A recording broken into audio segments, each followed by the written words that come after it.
Okay, we'll call the meeting to order and open with Pledge of Allegiance.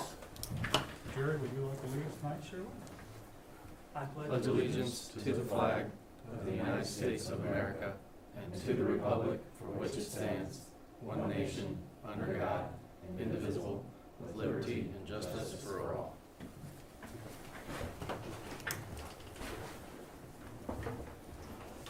I'd like to thank everybody for coming to our hearing tonight. This is the August 5th, 2020 meeting of the Planning and Zoning Commission. Roll call, please. Robert Beggarell. Here. Greg Boggs. Here? Frank Browing. Here. Emily Butler. Here. Charlie Davis. Here. Ann Rogers. Jerry Truax. Here. Okay, thank you. We do have a quorum present.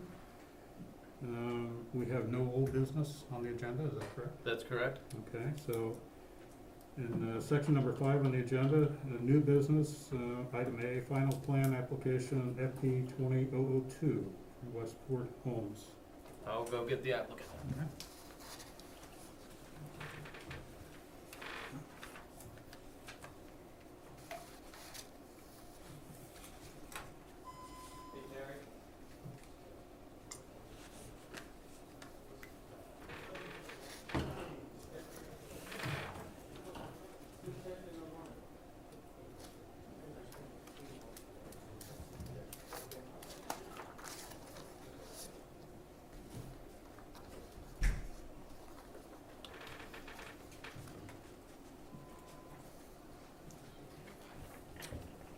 Okay, All right, ready so, for the staff report? yep, as you said, this is application FP 20-002. Here's Westport Homes. And they are requesting approval of a final plan for the final phase 7 of Broadmoor Commons. So take a look, here's an area map. You can see the outline of the area in yellow here. It's actually just this bottom part right here.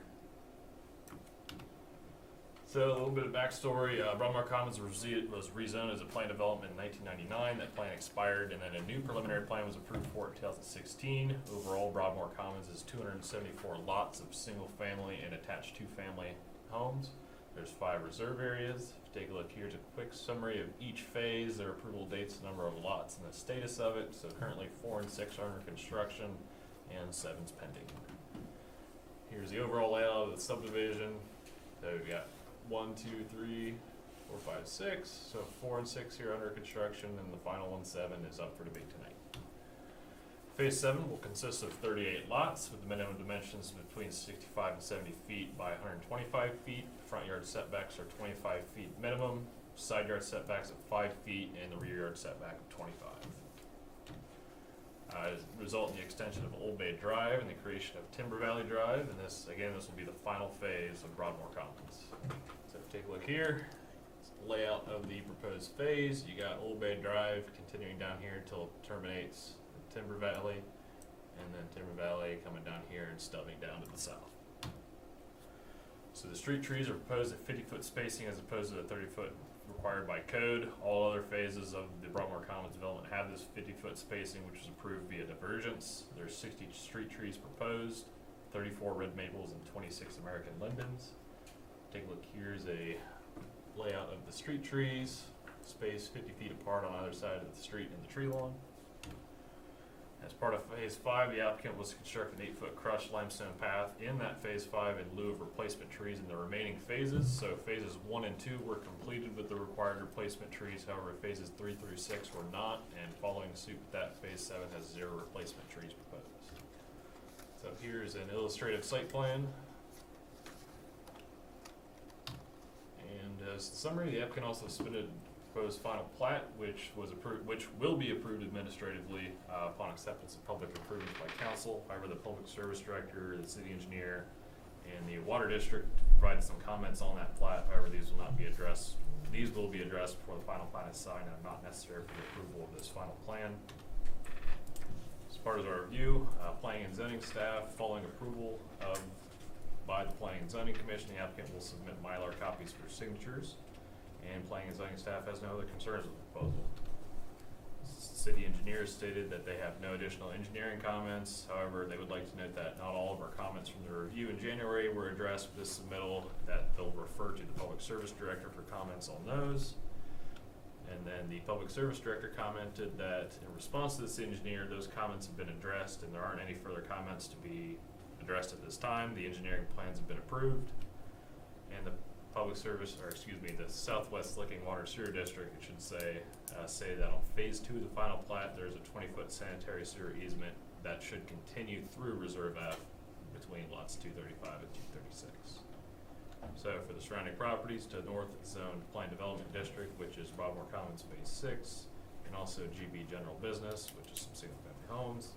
To the east is zoned R87, which is agricultural land. To the south is also zoned R87 and some more agricultural land. And to the west is zoned R20, which is the reserve area for Broadmoor Commons, Phase 5, and some single-family homes. So should the Planning and Zoning Commission choose to approve the applicant's request, following modifications that may be considered, the applicant will submit Mylar copies of the approved final plan to Planning and Zoning staff. And if you have any questions, I'd be more than happy to answer. Okay, thank you. Any questions for staff? Charlie? No questions. Rob? No? Frank? I think I know the answer, but I'll ask anyhow. Are the residential architectural standards, do they apply to this? They do not. That's it. Thanks. Emma? No. Jerry? So, after all of our initial approvals, there's really no changes with phase 7, it's just just now they're releasing phase 7, is that correct? Yes, that's correct. No other questions? Okay, thank you. Terry, if you have any comments, anything you'd like to address the commission, this is your opportunity. First, I need to swear you in. Do you swear that any testimony will be given in this matter will be the whole truth, as you shall answer unto God? I will. Okay, and if you would start with your name and business address, please. Terry Andrews with D.R. Horton / Westport Homes, address 507 Executive Campus Drive, Westerville, Ohio. I really don't have any comments. I'm happy to answer any questions at this time. I appreciate all of the Planning Commission's support through this whole process that's been going on since, I guess, 2017. So I'd be happy to answer any questions. Okay, well, we'll ask. Rob? I have nothing. Okay. Brent? No questions. Emma? No, thank you. Jerry? Just one question, and this is probably for you, Scott and Jack. After this final phase 7, then the light becomes live on Broad Street, is that correct? That's my understanding, that the public service director said we go live once phase 7 is completed. Okay, so not when it's full, just when it's complete. Well, phase 7, after all the houses are in, it's done, there's no more building to be done, then the light comes on. Okay, so then the light comes on Broad Street. Correct. All I question I answered. Okay, thanks. Charlie? All good here, no questions.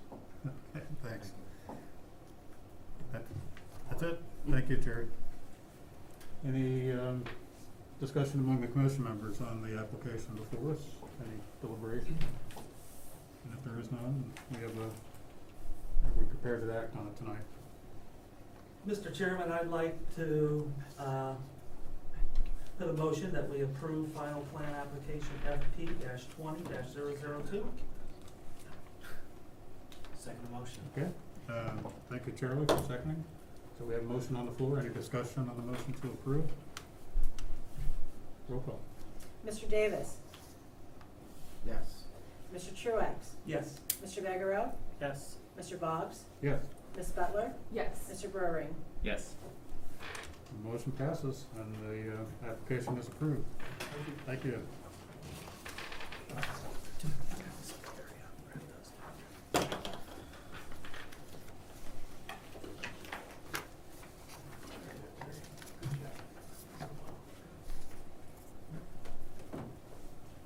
The next item on the agenda is Planned Manufacturing District Application PM 20002. This is for the property on Refugee and Etna Parkway.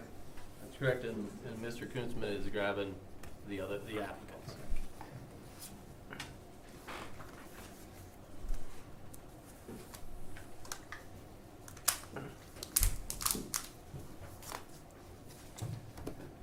Stay there here. You can sit for the moment.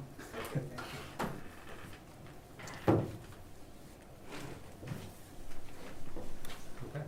There's boards. The application is Plain Manufacturing District 20002. Applicant is Ryan Badger, property owner Howard Emsweiler. This location is comprised of two properties, but essentially it's on the northeast corner of Refugee Road and Etna Parkway.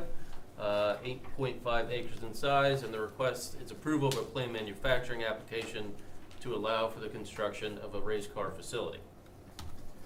So the current properties, as I mentioned, are approximately 98 acres total. They do span both sides of Etna Parkway, north of Refugee Road. It is located in the corporate park, currently used for agriculture, and the property currently contains about a 10,700 square foot barn. So the proposal is to split a property off the northeast corner of about 8.5 acres for the construction of the facility. You probably remember that we previously reviewed an application for this in March of this year, where this was approved. The approval was to construct the facility on the northwest corner of Etna Parkway and Refugee. However, that property is located in what is called a Joint Economic Development District, or JED. With that, this was initiated prior to the city passing a citywide income tax. So this was passed, I believe, in December of '09, where it's a 1.5 income tax just in the corporate park for these very specific properties. And then the citywide income tax passed in May of '10, so that compounds it where you have a 1% city income tax, 1.5 JED. So this property would be taxed at the rate of 2.5%. So because this property or this project relies on favorable taxing rates, they decided to move to the northeast side, which would put the property out of the JED. So essentially, that's why we're back here this evening. So as I mentioned, here's the property, the approximately 8.5 acre split. Previously, they were over in this location. So there's one property comprised on this side, and the other property actually is bisected by Etna Parkway, so there's a sliver of that property along the frontage of this property. So although it looks like it's total of 95 acres, which it is, it's somewhat deceiving because of this strip of land that's technically part of this property here. So the facility, exact same size. The existing barn on the property will remain. There's a detention basin to be installed as well for stormwater. As proposed, it's compliant with setbacks and lot size, height, parking, signage. It is non-compliant with landscaping. However, they will be having a variance hearing next Tuesday. And also, it is not compliant with driveway spacing. However, we are currently working to resolve that issue. So as I mentioned, the driveway spacing, previously they had one driveway approximately in this location. The fire district wanted two. So as part of this proposal, they installed two to meet the requirements of the fire district. However, the driveway spacing does not meet city requirements. So as I said, we're currently working through those issues to get this resolved. Here's a more in-depth site plan. You can see the proposed landscaping along the front and side. Again, that will go to BZA for consideration. It's not under consideration this evening. And here's the elevations of the proposed facility. So planning and zoning staff, the one comments we have were to correct the plans based upon the comments in the staff report. As I mentioned, the city engineer indicated that the driveway spacing does not meet the 400-foot minimum.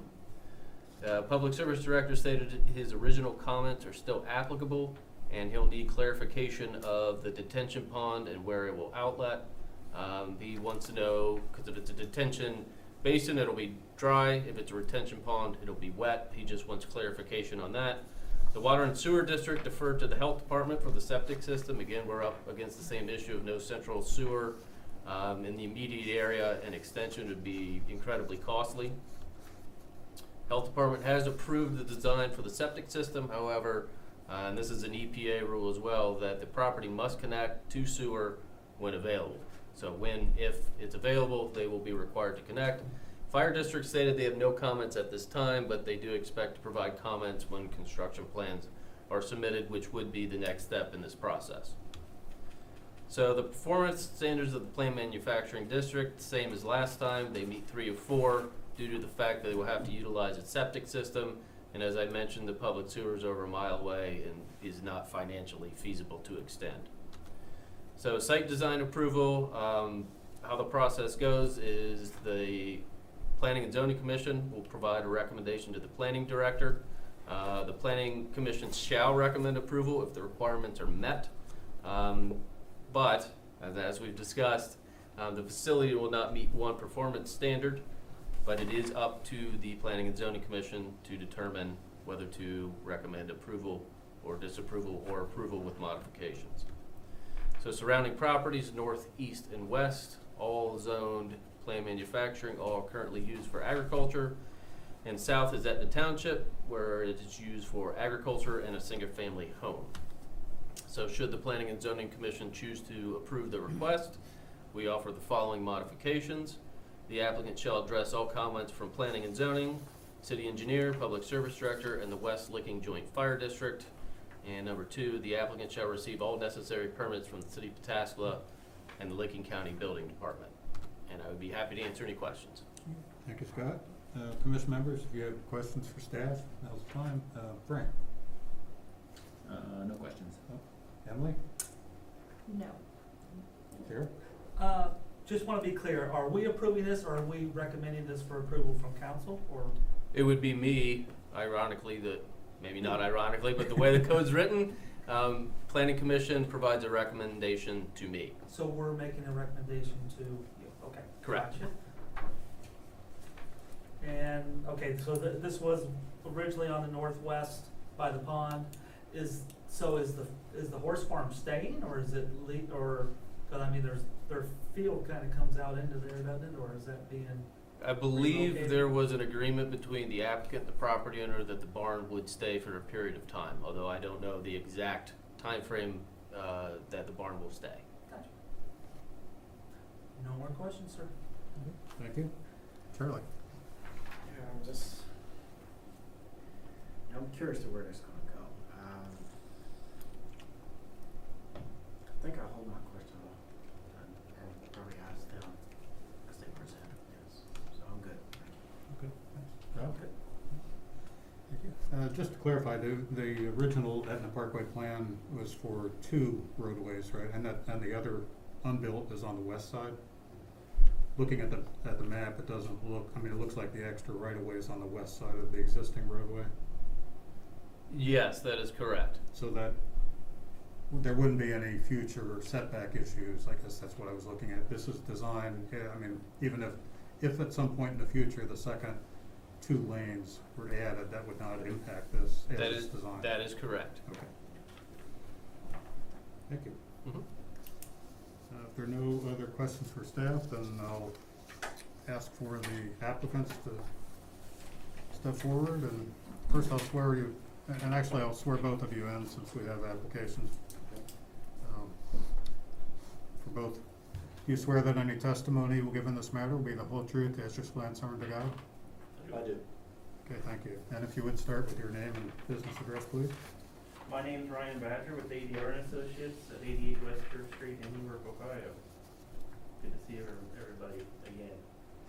I'm here to answer any questions, any specific. The presentation was done very well. Thank you, Scott. So, any questions that we have to answer? Okay, thank you. All right, so commission members, do you have any questions for the applicant? Emily? I do, and I apologize, it doesn't have to do with the zoning issue, and I typically don't like when people ask things like that, but how did you go from building on the west side to the east side? I mean, did you not see the tax issue prior to the last time you were in here? I'm just curious. Unfortunately, as a civil, I don't know the workings behind that. I So- can answer or you Okay. can answer, Scott. So there was, with the JED, the JED is split amongst different political entities. So Harrison Township, City of Pataskala, Newark, that the city was investigating a way to say, okay, you're paying this extra rate, but we can refund or rebate a particular amount of money for that. The problem, or one of the issues, is that all of that money has to come from non-tax related revenue. So it would be civil forfeiture, zoning permits, park permits, that it could only be done arguably in just one instance, and then if there's not enough revenue to cover it, that creates another issue. Right. So as we investigated this, it became very complicated to make it work out in an easy way. So they said, it became apparent that if we just move across the street, that will alleviate this issue and we can move forward. Okay, thank you. Mm-hmm. That's all I had. Jerry? Scott, so is this JED gonna be any more issues for any other property in the, industrial park area? There's the potential for that to happen. I don't have all of this, but it highlights, in the JED agreement, it highlights specific parcels. There's a map in the JED agreement that not very clear, so that might have been part of the issue when it was over here. But if you look at the parcels that comes up here, includes some of these and goes north to the old Job Ready site, which is somewhat triangular shaped. So there is the potential it could create an issue. However, I would assume that a large user may not have, like an Amazon, may not have the similar issue to a smaller facility such as this. Thank you Mhm. very much. And for some of the members that weren't here before, your hours or what again? I mean, just kind of go through a little bit of that, just so. Yeah, this is a racing facility, so they are gone Thursday through Sunday, something like that, because they're at the tracks, and so most of the personnel and staff are gone. So you'll have a couple of days a week where they're working, and then the rest of the days it's kind of there'll probably still be some office administrative type people, but the bulk of the staff's gone. They aren't on a schedule like a normal business necessarily where you're gonna have a lot of traffic, and there's only 10 to 20 people at any given time, so you don't have a lot of people coming and going. It's not a manufacturing place in regards to where you have supply trucks coming all the time. It's more of parts essential for repairing their race cars. And then the transporter trucks come in, they drop the car off, they basically stay there for a few days until the car's ready to go to the next track or the next event. Thank you. And other than that, I have no other questions. Okay, thanks. Charlie? From what I remember, I believe the vehicles are like covered up, like you really never see them. They're all inside, yeah. Yeah, all inside, and you never hear them and Correct. things of that nature. From what I They're remember. inside the trucks when they come into the facility, they're inside the trucks when they leave them. Yeah, they unload everything, load within, so, yeah, they wouldn't be testing anything outside. There is a small, we're creating a small area where they may run around the building and back in for pit practice. But literally that will be around the loop of their property and basically pull it in, change the tires, run it out, run it around, pull it in. That's the only time that will ever leave the facility, is if they're doing some practice or something. Not at race speeds. Yeah. So, Yeah, that's all I had. I thought I remember that. And, yeah, thank you. they like to be as discreet as possible. Yeah, that's what I thought. That's why I remember. Thanks. Rob? Frank? And for the pit practice, will they be running the engine at that time, or is it? My guess is if they're not gonna be using, it's not gonna be screaming like you would hear. It's Because they're not gonna be able to get it's more of just for that practice of that car stopping and then taking off. It's That a 17 seconds that it takes or whatever. Right, it's just a timing thing. I mean, it'd be 30-mile-an-hour pull, but it's like once it stops, then they go at it and then Okay. pull away. Yeah, I just know those cars can be kind of loud, even at an idle, so. They won't be rad, they won't. And it's not gonna be constant, so. Honestly, they're not even doing it now. He just wants the provision to maybe be able to do it later. I mean, they're not even doing start and stops when they practice right now. That's it, thank you. Okay, that's a good question. Any further questions? Just one more, with the 2 modifications, you don't have any problems with the 2 modifications that's on here? No, I've gone through all the comments that Scott provided from the different departments, and I'm not seeing anything that we can't work through. Thank you. That's all, sir. Thank you. Thank you. Any discussion on the application? Are we prepared to take an action on it? Again, it's a recommendation for So Scott. this is kind of like the border of Pataskala. So I guess if we get complaints from somebody in Etna, how would that get handled? Due to volume or something? It would come to our code enforcement. Okay. However, looking at the map, this to the south is zoned industrial for Etna Township, as is a lot of this area. So a lot of it is already going the way of industrial. So it's all part of that complex. But to answer your question, should they go race car speeds for their pit practice and there's complaints, we would investigate that. Well, I understand your concern. They're loud even when they're idling. I've been to a NASCAR Yeah. track and had the hot passes, so I've been right there. Right. My thought also though is that they're not gonna be doing it at night, so, Mhm. you know, probably most people would be at work. But I had the same concern. If you didn't ask it, I would, so that was my thought as well. I'm not sure if Charlie had another question. I was just noticing the housing development there though, right? And that.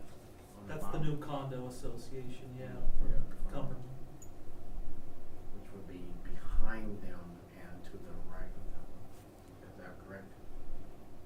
Correct. The back of the building will be on this side. Right, so come on down. Yeah. Yeah, that's the Yeah, that's those that are the condo condominiums. association, yeah. And that, Yeah, that's what. they're dodging golf balls more than they are. I was gonna say, there's a Yeah. turkey Good shoot every question. Sunday down the road from my Right. house, so I would take a revving engine over a turkey shoot. My dog would. Right. So Scott, this lands on you though? What Correct. What I'm hearing. Correct. Okay. Any other discussion? Let it fall where it falls. We prepared to I think so. take action? Yeah. Mr. Chairman, I move that we approve Planning Manufacturing District application section number 1253-07 for the final zoning director's approval for Pataskala Code application PM-20-002. I second. Did you want to add conditions? Oh, with the 3 modifications, I'm sorry, with the 2 modifications noted on the That's what report. that's what you seconded, right? Yes, all of that. Thank you. Sorry. I knew what he was gonna say.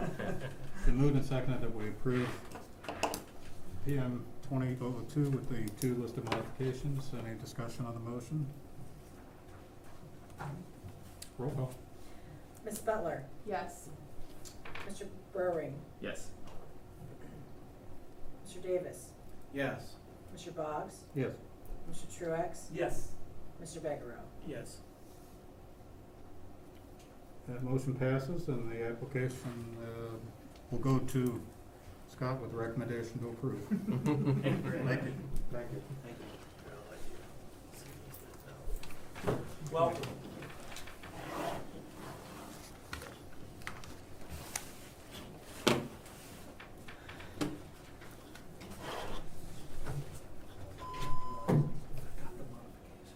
I even asked if they were okay.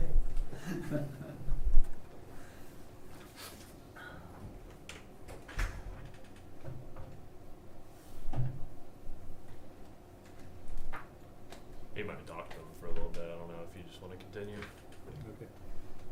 Well, we'll continue for now. Next on the agenda is a section for other business, and it's listed as none. Does anybody have any other business that's not on the agenda? No, sir. Should we wait for Scott to return, or? I don't think he has anything. I think he'll be okay. Okay, we'll move ahead, and if he has anything, we can add it later. Item number 7, excuse absences from the previous July meeting. We have 3. And I'll move that we approve the absence of, or excuse the absence of Ann Rogers from the, what's the date on that, July 1st meeting. We have a second. Second. Thank you, Rob. Any discussion? Roll call. Ms. Butler? Abstain. Mr. Burry?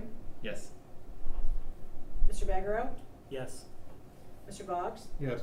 Mr. Davis? Yes. Mr. Truax? Abstain. Motion passes. And next, need to excuse Emily's absence. I'll move that we excuse Emily's absence from the July 1st hearing. Second. Thank you, Charlie. That was Robert. Oh, I don't know who sorry. said it first. Oh, I didn't say anything. Okay. Thanks, Charlie.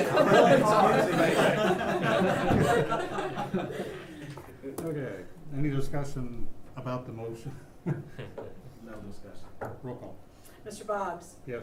Mr. Truax? Abstain. Mr. Baggero? Yes. Mr. Burry? Yes. Mr. Davis? Yes. Ms. Butler? Abstain. That motion passes. And next, Jerry's absence. I'll move that we excuse Jerry's absence from the July 1st hearing. Second? Frank? Thank you. Any discussion? No. Roll call. Mr. Truax? Abstain. Mr. Baggero? Yes. Mr. Burry? Yes. Mr. Davis? Yes. Ms. Butler? Abstain. Mr. Boggs? Yes, that motion passes. Okay, next item is the approval of the minutes from the July 1st, 2020 meeting. Everybody had a chance to review the minutes, and are there any additions or corrections? If not, I'll move that the minutes of the July 1st, 2020 meeting be approved as presented. Is there a second? Second. Charlie, thank you. Any discussion? No. Roll call. Mr. Baggero? Yes. Mr. Boggs? Yes. Mr. Truax? Abstain. Ms. Butler? Abstain. Mr. Burry? Yes. Mr. Davis? Yes. The motion passes. Thank you. Just to check in, make sure that there was no other business that's not listed on the agenda. No, sir. Thank you. Anything else from anybody in the commission? If not, I'll make a motion that we adjourn to Wednesday, September 2nd, 2020. Second motion. thank you, Charlie. So we have a motion to adjourn. Roll call. Mr. Davis? Yes. Mr. Baggero? Yes. Mr. Boggs? Yes. Mr. Truax? Yes. Mr. Burry? Yes. Ms. Butler? Yes. Okay, motion approved and adjourned. All right. Good work.